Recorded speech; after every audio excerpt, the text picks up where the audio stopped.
Let's go now to our studio in Leicester and talk to Ismail Patel, who is chairman of the Friends of Al-Aqsa, a pro-Palestinian pressure group. Thank you for joining us. I mean, there has been this other claim of responsibility from a previously unknown group, but Israel continuing to blame Hamas and targeting its response against Hamas. Well, let me first start beginning by condemning the tragic deaths of the 3 people. But we should also remember that during the same period, Israel has killed 6 Palestinians. And just this morning, an 18-year-old boy, Yusuf, has been murdered by the Israelis. And this relentless force against the Palestinian community has to also be condemned.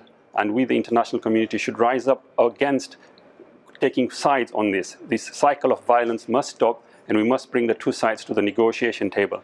The fact that Israel has blamed Hamas is unsubstantiated. There is no evidence, and they're using that as a pretext to continue their relentless attack and collective punishment of the people in Gaza. There have been rocket strikes, though, into Israeli territory out of Gaza. No doubt there has been, and this is a reaction again. This is the cycle of violence that I've mentioned earlier that is continuing, and we have to ensure that we do not take sides. As I mentioned, this Israeli relentless oppression of the Palestinian people has been continuing for many years now, for nearly a decade upon the people of Gaza, and the Palestinians are suffering this relentless violence not only on a weekly basis or daily basis, but they're living it on every minute through sieges, through curfews, through house demolitions, through collective punishments. And we have to stop this. The Israeli authorities say this was a bungled kidnap attempt, and of course Hamas has form on taking Israelis hostage as a bartering chip in negotiations. If Hamas is behind this, Israel has been provoked, hasn't it?